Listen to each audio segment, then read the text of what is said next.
Hola, mi nombre es Sandra Hernández Salón y les hablaré un poco sobre lo que es epigenética, sus mecanismos, la relación con los trastornos mentales y, en dos de los casos, los mecanismos del gen de estudio. Antes del conocimiento sobre el ADN, se entendía que la herencia estaba determinada en parte por el ambiente. Esta sabiduría popular fue plasmada por el botánico Luther Burbank en la frase: la herencia es la suma de todos los ambientes pasados. Esta frase corresponde a la definición que actualmente se tiene del término epigenética.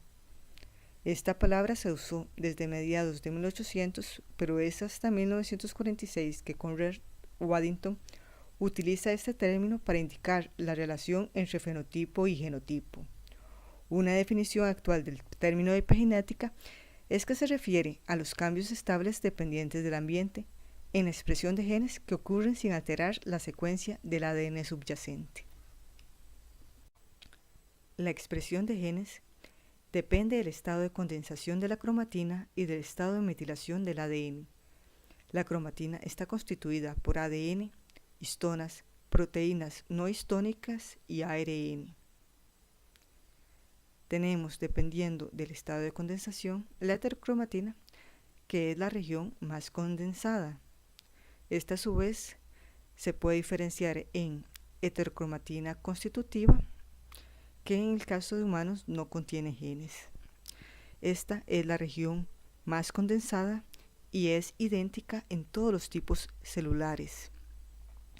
Y tenemos la heterocromatina facultativa, que tiene un bajo porcentaje de genes y se diferencia entre los diferentes tipos de células. Aquí se encuentran algunos genes que se pueden expresar en diferentes momentos del desarrollo.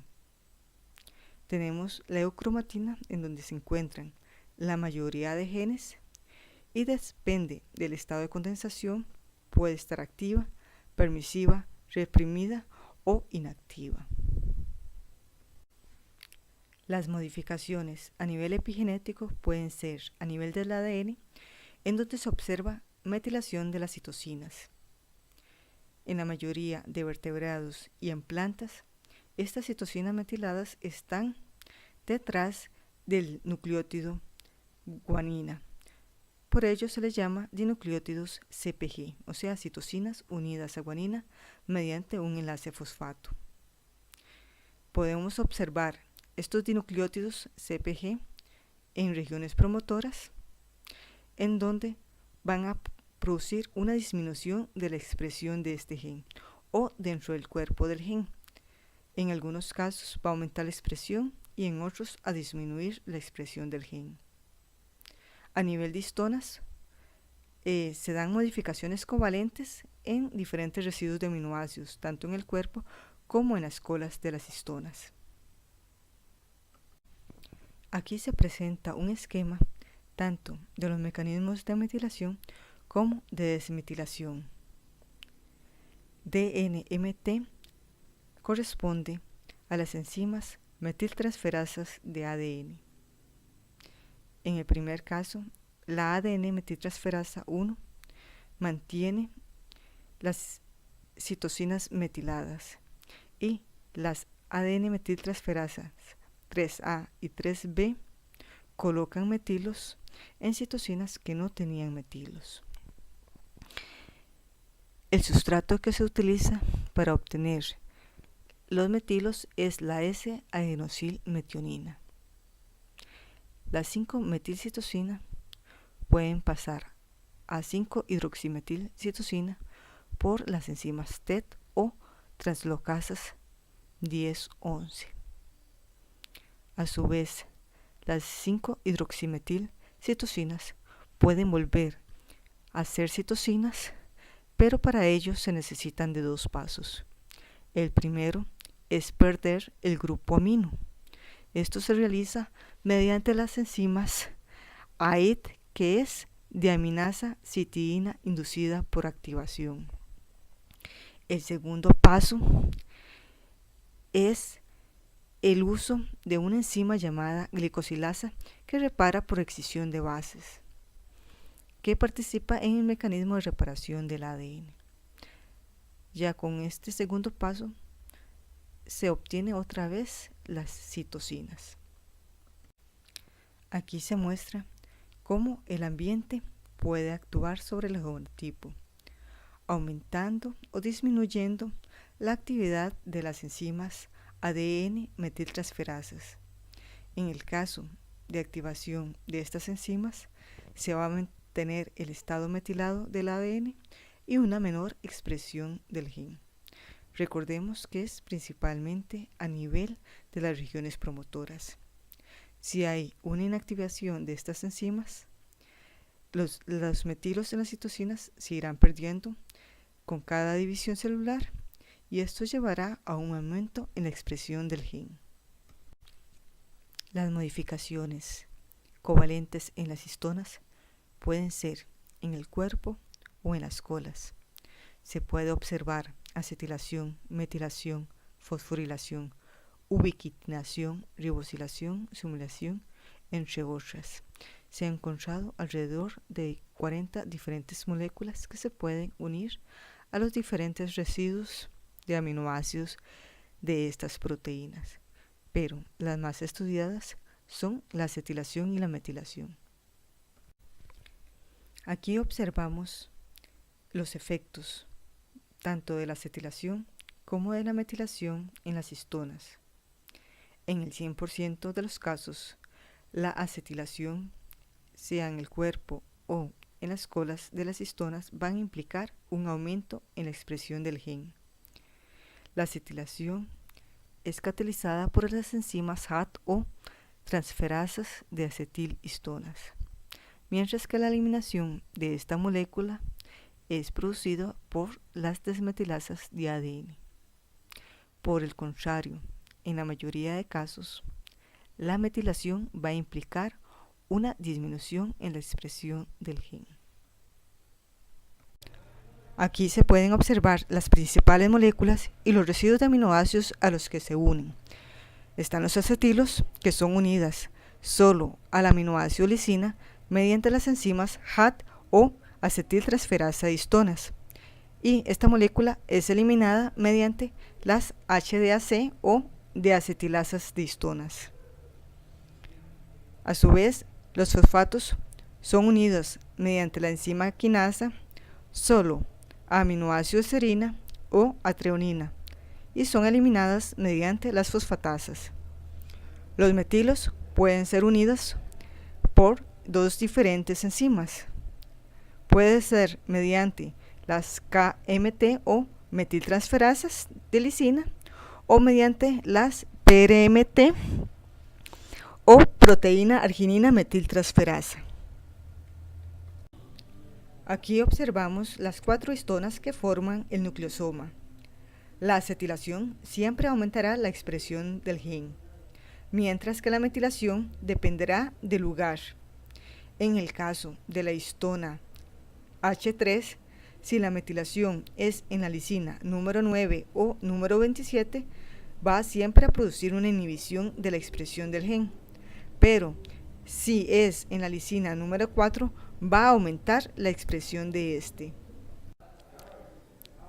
Los trastornos mentales no tratados corresponden al 13% de la carga de morbilidad mundial. Es por ello tan importante el estudio de todos los factores que intervienen en su etiología.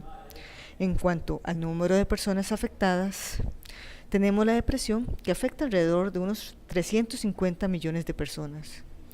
Los trastornos afectivos, el cual afectan alrededor de 60 millones, y la esquizofrenia y otras psicosis que afectan a 21 millones de personas, esto según la OMS. Para mostrar el efecto del ambiente sobre el desarrollo de los trastornos mentales, utilizaré el ejemplo de la relina, lo cual se ha asociado a un deterioro cognitivo en las personas que padecen esquizofrenia. Negrón y colaboradores presentan dos posibles mecanismos, los cuales podrían actuar en forma sinérgica. Aquí el factor ambiental es el estrés prenatal, lo cual va a producir metilación del promotor de relina. Esto produce una disminución en la expresión.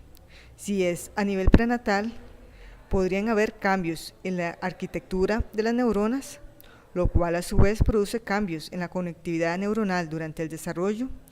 Esto, un cambio en la conectividad funcional y deterioro cognitivo. Si es después del nacimiento, puede producir cambios en la plasticidad sináptica, lo cual también lleva a cambios en la conectividad funcional y deterioro cognitivo. La relina es una proteína que se une a la lipoproteína de baja densidad y a la apolipoproteína E. Bajo nivel de esta proteína impide el desarrollo de las dendritas y esto podría estar relacionado con el deterioro cognitivo observado en personas que padecen de esquizofrenia. La imagen que observamos son neuronas piramidales de la capa 3 de 2 ratones diferentes. En el lado izquierdo son neuronas de un ratón al cual se le inyectó vehículo, o sea, una molécula sin actividad farmacológica. Las neuronas que están en el lado derecho fueron ratones a los cuales se le inyectó el aminoácido metionina. Un aumento en la cantidad de metionina va a hacer que se aumente la cantidad de la molécula S-adenosilmetionina, que es el sustrato para las enzimas metiltransferasas, por lo cual habrá mayor metilación. Podemos observar estas pelotitas que son las dendritas. En el lado izquierdo vemos mayor cantidad de dendritas que en el lado derecho. Todos nosotros en algún momento de nuestra vida hemos sufrido de algún episodio depresivo, pero esto se diferencia de la depresión mayor en que los sentimientos de tristeza, pérdida, ira o frustración duran por un largo periodo de tiempo, afectando nuestra vida diaria.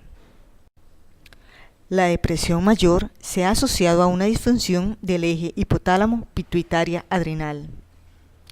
Las hormonas glucocorticoides, que son hormonas producidas por la corteza adrenal, actúan sobre el hipotálamo y la hipófisis. El receptor de glucocorticoide en condiciones normales se encuentra en el citoplasma inhibida por el FKP5. El cortisol se une a este receptor produciendo un cambio de conformación y se libera de esta molécula. El receptor de glucocorticoides puede translocarse al núcleo donde se une a promotores de varios genes, entre ellos la lipoproteína 1 y la interleucina 10, aumentando su expresión, o pueden unirse a factores coactivadores, produciendo el mismo efecto. En la caja amarilla observamos el gen NR3C1. Este es el nombre que recibe el receptor de glucocorticoides. Para que este gen se exprese, se necesita que el gen NGF1A se una a su promotor 1F. El NGF1A es el factor de crecimiento nervioso inducible por proteína A. La hipermetilación de este gen va a disminuir su expresión y por ende va a haber menos factor de transcripción que pueda hacer que el receptor de glucocorticoides se produzca.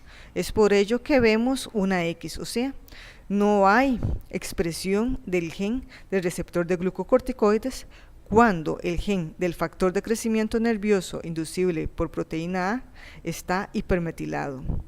En el lado derecho observamos que cuando no hay metilación del gen del factor de crecimiento nervioso inducible por proteína A, va a haber expresión del gen del receptor de glucocorticoides.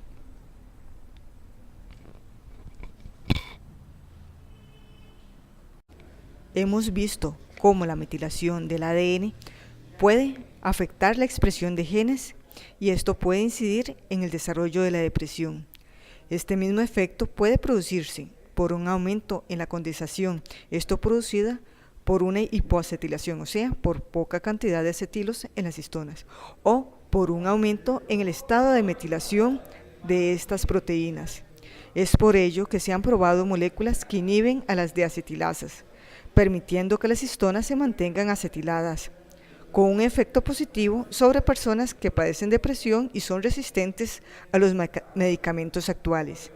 Esto se puede explicar porque al darse tratamiento antidepresivo en personas con hipometilación de los factores de transcripción como fosfocrep o AP1 se unen tan fuerte a sus promotores que evitan la transcripción de los genes.